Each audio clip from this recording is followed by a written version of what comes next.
Alright guys, time to grab here back again today. Hope you're enjoying your day so far, and today we are going to talk about the Los Angeles Guerrillas. Yesterday they officially confirmed their roster for the 2021 season. Pretty much what we were expecting. A lot of people actually think the amateur team or the challengers team that they have here is more exciting than the professional team, but somewhat expected at this point, and still, well, basically a throwback to the World War II evil geniuses winning champs team, as we'll look at in a second, especially given Bevels, who was the coach on that EG winning champs team in 2018, is also the coach on the Los Angeles Guerrillas. Interesting squad. It definitely shows that there's some different philosophies from some of the teams trying to build their teams this season. Some of them are looking at the last two seasons and thinking, well, these were the best players, let's get those best players on our team. And some other people are thinking, well, we're going back to a more traditional boots on the ground World War II style 4 versus 4 game, and well, let's get the best World War II team at champs. And that's effectively what LAG have done here. Intrigued to hear your thoughts in the comment section below. Like if you guys enjoyed the video, subscribe if you are new as always. I would greatly appreciate it. Thank you for doing that. Really helps out the channel. Just before we go into that, I thought I'd mention this. So Envy put together a Halo roster, so I believe Sentinels like Cloud9 and Envy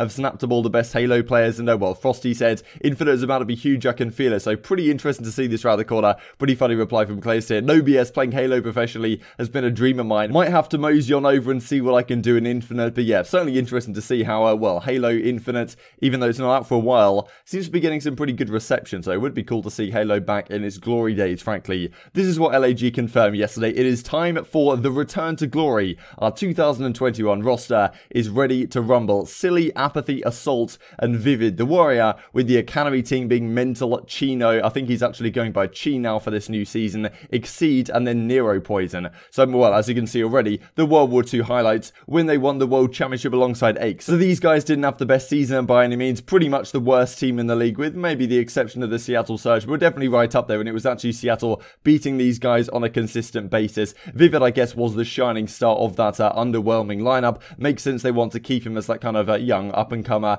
amateur onto this team and build a squad of veterans around him. So I kind of like the philosophy here. They're going down the route of, yes, we've got some like up-and-coming amateur talent in Vivid, and also their academy team is pretty interesting to look at as well. We'll go into that in a second. And then they've built out their core roster with, well, the World Championship winning team. Apathy didn't have the greatest season on Seattle Surge, of course, but is a two-time world champion alongside Silly and Assault that won it in the World War II days. So I can definitely understand the roster philosophy behind the Los Angeles Guerrillas here, but then again, you look at some of the other teams that have been formed over the last few weeks, and you think, well, does this team quite have the firepower to compete on that level? And well, it's certainly a question you can answer in the comment section below. Silly says, hoods up, Guerrillas, and then also we get this from the challenger side. So MentaL, as we looked at a couple of weeks ago, officially confirmed onto the academy team for this roster. Looks like MentaL and Chino are going to be the two official substitutes for the team, and then Exceed and Nero Poison kind of round out the academy squad. So cool to see that LAG are investing into an academy team. My expectation is, quite frankly, that if MentaL goes a similar route to what we've seen some of the other guys that have come over from different esports, yes, we haven't really seen a Gears of War pro come over quite recently, but it seems that most people that come over from Halo, for example, seem to turn to gold, and I can kind of expect the MentaL to do a similar thing. He's an FPS wizard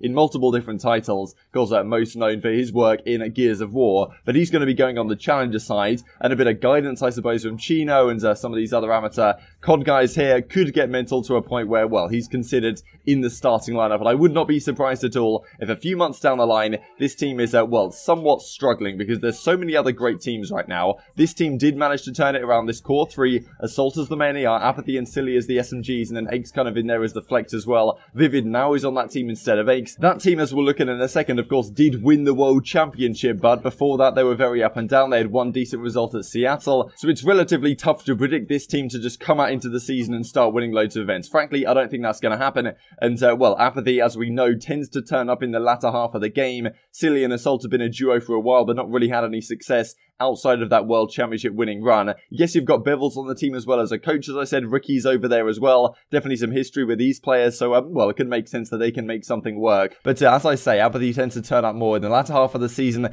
This team is going to struggle to compete, in my opinion, with some of these other teams that have been formed in the early half, which then means that if you've got MentaL and Chino as your, well, academy substitutes, they could be guys you certainly consider bringing in a few months into the season to turn things around for champs, which is somewhat what I expect to happen here, quite quite frankly. We get this from Exceed as well. It's going to be a winning year. So MentaL, Nero, Poison. You can see MentaL on the left. Chino here, of course. Nero, Poison, Exceed. So a pretty exciting squad. Haven't heard too much about Nero, but well, supposedly he's a good player. He wouldn't have got picked up to this academy team if he was not. Sheen says as well, proud to keep representing LA and thank you to LAG for the opportunity. He was a substitute on the Opti Gaming Los Angeles team last season, and well, he's back here again. So pretty cool to see. Hopefully he can give these guys some guidance and well, maybe make them a fantastic Challengers team. Honestly, I'm very excited to see what these guys do and the potential that these come up with, right? Because if I'm in the starting lineup right here, I'm already kind of fearing that a few months down the line, my spot may be on the line. Well, given the results that I expect this team to have, because there's so many other teams right here. And as Cronut Celia and Intel makes clear,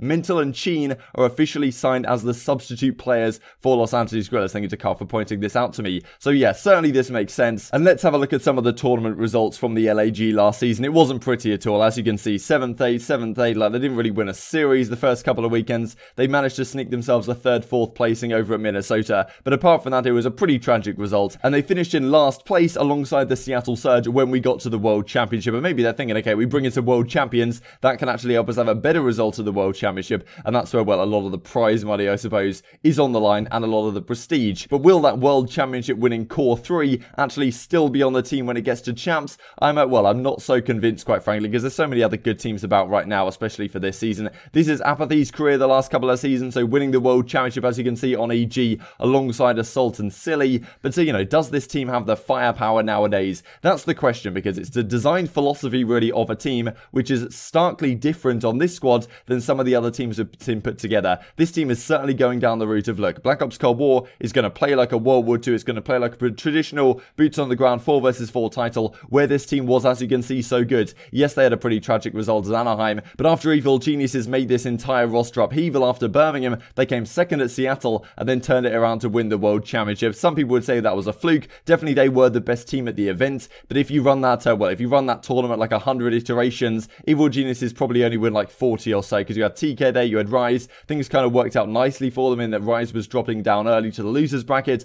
eliminated by LG. They also went to 3-0 Opti Gaming to actually even advance out of their pools, which probably isn't going to happen every single time they play. And since then, the results for Apathy haven't been so good through the Black Ops 4 season, and then of course into the Modern Warfare disaster that was. And well, it would be great to see him bounce back and have a great season, quite frankly. And so, well, alongside Silly and Assault, maybe it's going to happen, but it's somewhat doubtful to me given some of the other fantastic teams that have been formed.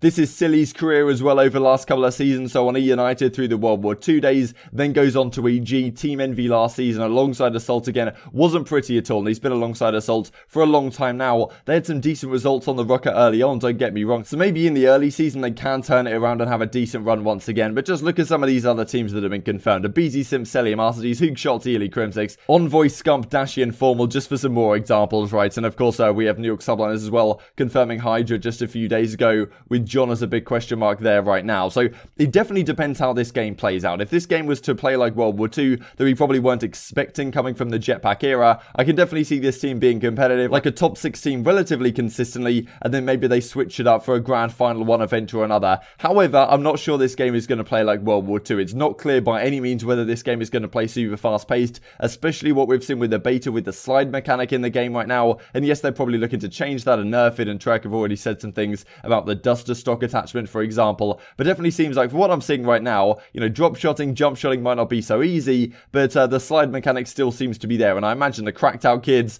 like BZ and Simp, for example, are still going to be phenomenal on this title. It seems like all those most recent games have favoured advanced movement to some degree, where World War II did not, and frankly, I imagine that Black Ops Cold War has something similar as a mechanic in the game, and it may make the gameplay closer to Modern Warfare or Black Ops 4 than World War II, which was a very traditional slow-paced game, where this Los Angeles core on Evil Geniuses did manage to thrive. My expectation is probably in the top 8 to top 12 range. I can't see them being particularly spectacular, and I think at some point in the season, MentaL is going to come in to, reinvigorate this squad, you could argue. But I'm very intrigued to hear your thoughts in the comment section below. I hope you guys enjoyed the video. Thank you for making it this far. If you did enjoy it, I'd greatly appreciate a like on the video. It really helps out the YouTube algorithm know you enjoyed this content. Other people like you may enjoy it as well. Thank you for watching as always, and I will see you next time. One shot, Owen's dead. I got him weak. I got a double hit marker. Yo, Nice, green dude, tree. come on. Oh, red Red door, Pat. That's last guy. Yo, Nice, go for right. cap. He's probably gonna go for a cap too. Yeah, Yeah, you open the door. I'm here, dead. I'm gonna trap. Hold him out. Oh, I'm having now. Let's go, Seth. Nice, good stuff. MentaL. Oh, I'm having one more. where's One that? more. Now we got a couple down for Optic right now. Let's see if they can hold this as they did have two, and that's exactly what you need when you have two down. Scump get two. Getting into the net three. Oh my God! Scumpy! And Scump's going to go through this door. They are going to get a respawn in time, but he's going to get another one. Scump is still going. Sweet God! He gets the other one. He gets it. The crowd are on their feet after Scump. Oh dear God! The 7 streak out of Scumpy.